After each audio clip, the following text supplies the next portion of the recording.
Hello friends, good evening. কেমন আছো তোমরা সবাই? আশা করি তোমরা সবাই খুব ভালো আছো। আমরাও না বেশ ভালো আছি। আর আমি ব্লগটা এখন থেকে স্টার্ট করলাম। এখন বাজে সন্ধে 7টা কি 7:30। তো আমরা সবাই মিলে বেরিয়ে পড়েছিলাম আজকে। আর আজকে হচ্ছে 31st নাইট। তো ওই জন্য একটা ছোটোখাটো মেয়েদের পিকনিক আয়োজন করা হয়েছে। তো আর এই ঠান্ডার মধ্যে সেরকম কেউ রান্নার ব্যবস্থা করা হয়নি। আমরা সবাই মিলে বলেছিলাম যে টাকা দিয়ে বিরিয়ানি কেনা হবে। তো ওই জন্য সবাই টাকা তুলে নিয়ে একসাথে গেছিলাম বিরিয়ানি কিনতে। আর বিরিয়ানি কিনেই মামা ওই পারে বেলুন দেখবে বলে কান্নাকাটি করছিল। আর তারপর পারদি আর পারদির মা মিলে মামামকে একটা বেলুন কিনে দিল। এমন বেলুন কিনে দিয়েছে, সে বেলুনটা রাস্তার ওপার থেকে এই পারে আস্তে আস্তে হাওয়ায় খুলে চলে গেছে। তারপরে আবার গেছিলো ওরা বেলুন চেঞ্জ করতে। তো সেটা দেখতে পাবো। আর এদিকে দেখো আমাদের চিকেন বিরিয়ানি চলে এসছে। আর এই যে একটা এক্সট্রা আলু ও খাবে বলে চেয়েছিল, তো ওটা দিয়েছে। তা ও বলছিল যে একটা এক্সট্রা আলু দিতে গেলে 5 টাকা নেবে। তো তারপর বললো যে না, হ্যাঁ ঠিক আছে, এতগুলো বিরিয়ানি নিয়েছো আর টাকা দিতে হবে না। তাই জন্য এমনি আলুটা ওকে দিয়েছিল। আর তারপরেই দেখো আমরা ওই বিরিয়ানির দোকান থেকে একটু এগিয়ে আসলে, হ্যাঁ, আর ওই বেলুনটা চেঞ্জ করে এই যে এই বেলুনটা নিয়ে এসে বিরিয়ানির দোকান থেকে একটু এগিয়ে আসলে এখানে সব মানে বেলুন, তারপরে অনেক কিছু গিফটের দোকান। তো এখান থেকে আমরা বেলুন, তারপরে ওই লাইটিং ফাইটিংগুলো সব কিনে নেবো। হ্যাঁ, কারণ বাড়ির সামনে এটা, মাদের বাড়ির সামনে এটা সাজানো হয় প্রত্যেক বছর। তো ওই জন্য সবাই মিলে আবার টাকা দিয়ে বেলুন কেনা হলো। তারপরেই দেখো রাস্তায় আস্তে আস্তে এই যে শান্তা দাদুটা একটা রেস্টুরেন্টের সামনে রাখা ছিল, তো ওইটা নড়ছিল দেখে মামাম একটু বেশি আগ্রহ হয়ে গেছিলো। গিয়ে ওর সামনে দাঁড়িয়ে একটু দেখে ঠেকে নিয়ে আবার চলে এলাম। আর এই যে দেখো আমরা মাদের বাড়িতে ঢুকেই দেখি কি যে আমাদের আগেই সব মানে পাড়ায় সব সাজিয়ে নিয়েছে। তো আমরা ভাবলাম যে বেলুনগুলো তাহলে আমাদের এই গেটের সামনেটা সাজানো হোক। এই যে দেখো ওখানে একটা ছেলে বেলুনের কাজ করে, মানে বিয়ে বাড়ি, বার্থডে বাড়ি সব বেলুন দিয়ে সাজায়। তো ওই জন্য ও সাজিয়ে দিয়েছে। আর এই যে আমরা বিরিয়ানি রেখে এখানে আর ঘরে ঢুকেছি। আর মা দেখো ঘরে এসে জামা কাপড়গুলো সব গোছাবে। আর তারপরেই আমাদের শুরু হয়ে গেল পিকনিকের আয়োজন। এসব বেলুন ফেলুন ফুলিয়ে এবার গেটের সামনে লাগানো হবে। আর তারপর মাম তো বিরিয়ানি খাবে না, ওই জন্য মা হচ্ছে মামের জন্য একটু প্রেশারে ভাত আর আলু ভাজা করে দিয়েছিল। তো এটাই ওকে খাইয়ে দেবো। 31st নাইটের মামামের এটাই ডিনার, কারণ ও তো আর বিরিয়ানি খেতে পারবে না। তো ও তো বিরিয়ানি খেতে পারবে না, তো এই জন্য ওটা ওর খাবার। আর ও দেখো বেলুন যে কটা ফোলানো হচ্ছে ও একটা একটা করে সব ঘরে নিয়ে চলে আসছিলো। আর তারপরে আমরা গেলাম পায়েলদের ঘরে। হ্যাঁ, তো এদের ঘরে গিয়ে সবাই একসাথে খুব মজা করে নাচ করছিলাম। আর একটা নতুন গান উঠেছিল, তো সেই গানটা তো তোমরা মামামের নাচ দেখেই বুঝতে পারছো। তো ওই গানটার নাচ যতবার ওই গানটা চালানো হচ্ছে ততবার হচ্ছে গ্লাস মাথায় নিয়ে ও নাচ করছে। এই যে দেখো পাগলি আমার। তো যাই হোক, ও খুব এনজয় করেছে। আগেরবারে ছোটো ছিল, অতটা এনজয় করতে পারেনি, এবার একটু বুঝতে শিখেছে। এবার নাচ গান একটা গ্লাস নিয়ে হচ্ছিল না, আবার দুটো গ্লাস নিয়ে নাচ করছিল। কি মজা দেখো না, গানে নাচে একদম পাগল হয়ে গেছে ও, মানে আনন্দে আত্মহারা হয়ে গেছে। তো যাই হোক, ও খুব এনজয় করেছে। আর তারপরে এই যে দেখো গেটের সামনে সব বেলুন সাজিয়ে দিয়েছে। আর কিছুক্ষণের অপেক্ষা, তারপরেই রাত 12টা বাজতে যাবে। তো এই যে তার আগেই আমরা একটা ফানুস রেডি করছি, যে 12টা বাজবেই আর তারপরে আমরা এই ফানুসটাকে ছাড়বো। তো চলো ভিডিওটা দেখতে থাকো, আশা করি তোমাদের খুব ভালো লাগবে। সবাইকে জানাই অ্যাডভান্স হ্যাপি নিউ ইয়ার।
তো বন্ধুরা সবাইকে জানিয়ে রাখি হ্যাপি নিউ ইয়ার। সবাই খুব ভালোভাবে কাটিও।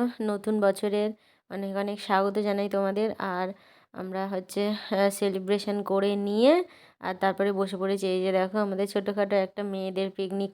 তো বিরিয়ানিগুলো এত রাত হয়ে গেছিলো বলে ঠান্ডা হয়ে গেছিলো। সবাইকে জানাই হ্যাপি নিউ ইয়ার। আর কালকে রাতে বাড়ি ফেরা হয়নি, তো বাড়ি যা মানে এখানে থাকবো, দিচ্ছি মা, আমি দিচ্ছি। এখানে থাকবো বলে তো কোনো প্রিপারেশন নিয়ে আসিনি, তো ওই জন্য মামের খাবার টাবার কিচ্ছু আনা হয়নি। আর এই যে দেখো মাম্মাম হচ্ছে ফার্স্ট টাইম আজকে জল মুড়ি খাচ্ছে। এই যে দেখো জীবনে প্রথম ও। এই যে একটা বিস্কিট দিয়েছি, বিস্কিট খায়নি, এই যে সব গুঁড়ো করেছে।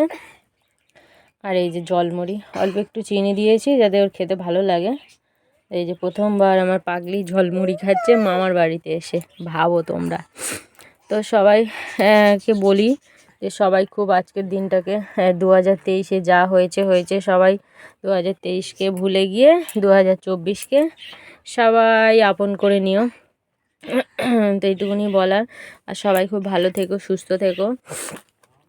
তো চলো, কালকে ব্লগটা তো শেষ করা হয়নি, আর আজকে এখানে থাকবো, থেকে একেবারে রাতে বাড়ি যাবো। আর রাতে এখানে একটা ইনভিটেশন আছে, তো সেই জন্য হচ্ছে দুপুরে মাদের বাড়িতে, আর রাতে মাদের বাড়ির মধ্যেই একজনের বাড়িতে ইনভিটেশন আছে, তো সেটা কাটিয়ে একেবারে রাত্রে বাড়ি ফিরবো। তো চলো ব্লগটা দেখতে থাকো, আর বেশি বড় করলাম না, সারাদিন তো তোমাদের সাথে শেয়ার করতে হবে। চলো ভিডিওটা দেখতে থাকো। আমার মামাম জলমুড়িটা খেয়ে নিক, আবার পরে আসছি। মামকে খাইয়ে নিয়ে মাকে জিজ্ঞেস করলাম যে কী কী সবজি কাটবো, সেগুলো দাও আমি কেটে দিই। তো এদিকে কেটে নিয়েছিলাম পালং শাকের জন্য সবজি, আর মাছও ভেজে, মা অর্ধেক ভেজেছে আর আমি অর্ধেক ভাজবো। আর চিংড়ি দিয়ে পালং শাক হবে। আর এদিকে মামামের একটা শিঙি মাছ ওর সাথে ভেজে নিয়েছিলাম। আর মামামের মাছটা হবে হচ্ছে আলু পেঁপে দিয়ে ঝোল। আর এই যে পালং শাক আর ফুলকপি আলু আমাদের মাছের ঝোল হবে। তো আজকেই রান্নাবান্না হবে। আর মামাম এখানে দেখো ওই সোনার সাথে খেলছিল। এখানে আসলে ও হাতির পাঁচ পা দেখে, কাউকে পাত্তাও দেয় না, কিছুই করে না, একা একা নিজে নিজেই ও রাস্তায় যাবে আসবে এই করবে। আর তারপরেই আমি ফুলকপিটা একটু হালকা নুন হলুদ দিয়ে ভেজে নেবো, নিয়ে আদা জিরে বাটা দিয়ে আজকে মাছের ঝোলটা করবো। এদিকে দেখো মামামের জন্য শিঙি মাছটা ঝোল বসিয়ে দিয়েছি। আর এই যে আমাদের হচ্ছে মাছের ঝোলের জন্য ফুলকপি আলুটা ভালো করে কষিয়ে নিচ্ছে। আর এদিকে সবাই বসে বসে ওখানে রোদ পোয়াচ্ছে। মামামকে হচ্ছে মা স্নান করিয়ে ওখানে বসিয়ে দিয়েছে বাটিতে মুড়ি দিয়ে। তারপর আমার চিংড়ি ভাজাও হয়ে গেছে, এদিকে মাছের ঝোলটাও বসিয়ে দিয়েছি, ফুটে উঠলেই নামিয়ে দেবো। আর এদিকে হচ্ছে পালং শাকের জন্য আমি সবজিটা ভেজে নিয়েছি, এবার পালং শাকটা দিয়ে দেবো, দিয়ে নিয়েই হয়ে যাবে। আর তারপরে আমি মামামকে তার মধ্যে খেতে বসিয়ে দিয়েছি। আর এইদিকে দেখো আমাদের গরমা গরম ফুলকপি আলু দিয়ে মাছের ঝোল, শীতে আর এর থেকে কি বড় পাওয়া যায় বলো তো। দুপুরে হালকা পাতলা মাছের ঝোল, এটা হলেই এক থালা ভাত খাওয়া হয়ে যাবে। আর তারপরে মামামকে বসিয়ে দিয়েছি যে মামাম তুমি বসো, আমি তোমার ভাত নিয়ে আসছি। তারপরে দেখো এরা কেউ সারা রাত বাড়ি আসেনি, না ভাই এসছে আর না মামামের বাবা এসছে। সেই নিয়ে তো মা, ভাই আর মামামের বাবার সাথে তুমুল ঝগড়া, যে বছরের প্রথম দিন তোরা কেউ ঘরে নেই, এই সেই করে বক বক করে, তাই মা বকছে। তো সেটা তোমাদের শোনালাম না।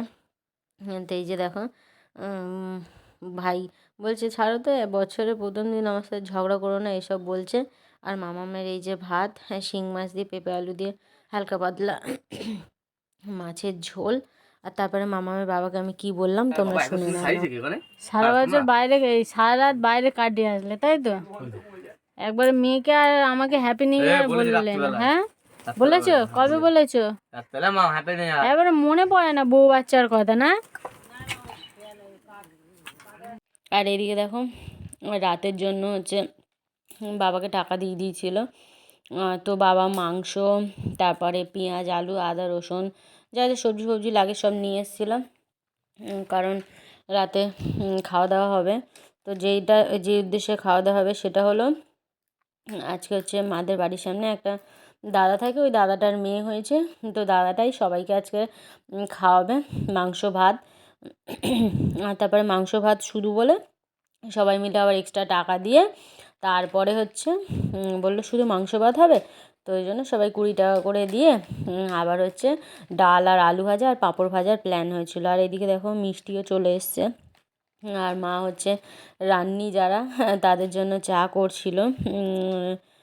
তো খাওয়া দাওয়া করে তো আমরা ঘুম দিয়ে নিয়েছি একটা লম্বা, দিয়ে নিয়ে এবার রাতের জন্য প্রিপারেশন। আর তারপরে মা হচ্ছে মামামের জন্য একটু পাস্তা করে দিয়েছিল, তো এটাকে মামামকে এখন খাওয়াচ্ছি। আর রাতের মেনু ছিল ডাল, আলু ভাজা, পাঁপড় ভাজা। তো আর তোমাদের সাথে তো বেশি কিছু শেয়ার করতে পারিনি। তো বন্ধুরা, প্রতিদিনের মতন আজকেও বলে রাখি, আমার ভিডিওটা যদি তোমাদের কিছু ভালো লেগে থাকে তো প্লিজ একটা লাইক কমেন্ট করে দিয়ে যাও। চ্যানেলে নতুন বন্ধু হয়ে থাকলে চ্যানেলটাকে সাবস্ক্রাইব করতে ভুলো না। আর এই যে দেখো, সব ছেলেরা মিলে রান্না করেছে। আর মাংসটা দুপুর থেকে ম্যারিনেট করে রাখা ছিল বলে একদম পুরো ছেড়ে গেছে, মানে হাড় থেকে পুরো সব মাংসগুলো ছেড়ে গেছে। আর সবাই মিলে আমরা এখন যাচ্ছি একটু ফুচকা খেতে। তো চলো ফুচকা খেয়ে আসি, খেয়ে দিয়ে নিয়ে তারপর আবার ঘরে আসি। আর এসে দেখি দেখো চিকেনটা বসিয়ে দিয়েছে, ডাল হয়ে গেছে, আলু ভাজা হয়ে গেছে, শুধু চিকেনটা হবে, তারপরে ভাত হবে, হলেই হয়ে যাবে। আলু ভাজাও হয়ে গেছিলো, তো সেটাই তোমাদেরকে দেখাচ্ছিলাম। এই যে দেখো, এখানে গরম গরম ডাল, পেঁয়াজ দিয়ে পাতলা করে মসুর ডাল, আর ওপরে আছে আলু ভাজা আর পাঁপড় ভাজা। তো এই আজকে রান্না বান্না। তো চলো ফিরে আসছি নতুন কোনো ভিডিওর সঙ্গে। ভিডিওটা ভালো লাগলে প্লিজ একটা লাইক কমেন্ট করে চ্যানেলটার পাশে থেকো।